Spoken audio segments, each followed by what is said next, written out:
Hey guys, Dr. Andy here. Today we want to talk about shin splints. Shin splints are a very common injury in runners. It is an overuse injury, which means that it's not typically that first mile that does it, but after you've been running for a long period of time and you've been putting a tremendous amount of stress into the muscles and into the bones of the lower leg, we develop shin splints, okay?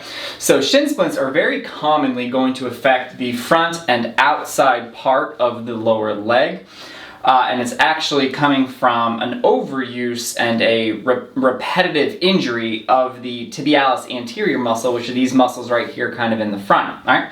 And so all along, if you even feel on yourself, if you are following the front part of your lower leg, you're gonna find the bony ridge of the tibia muscle, all right?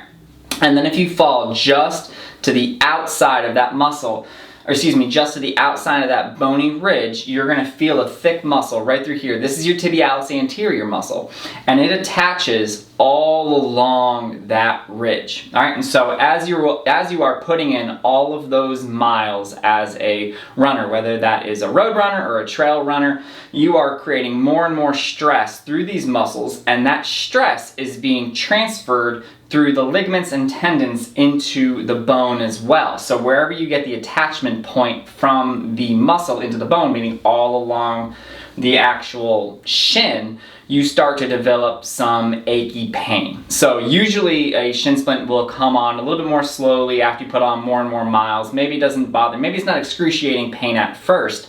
Maybe it's kind of like a dull ache that is off and on, but the more you run, the less you rest it, the less you allow it to recover, you are going to develop more and more pain through the front outside part of the lower leg, which is our traditional shin splints, okay? So things that you can do at home for that, obviously some good natural recovery. So if you're an avid runner, I need you to get plenty of sleep, really good water and hydration and nutrition, and then do some good mobility through the ankle and lots of stretching, all right? So if that does not help, meaning if you spend a good week at home getting lots of sleep and good water and nutrition and lots of stretching, and you are still having a lot of pain through this area, we actually have a lot of things here in the office that we can do to help, all right?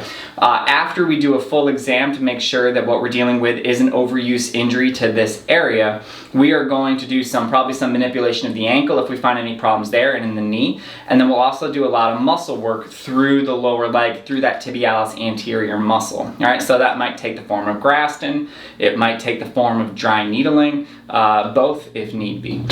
We even have a new service in the office called Normatec boots, which are awesome for lower leg injuries, especially repetitive stress injuries like shin splints.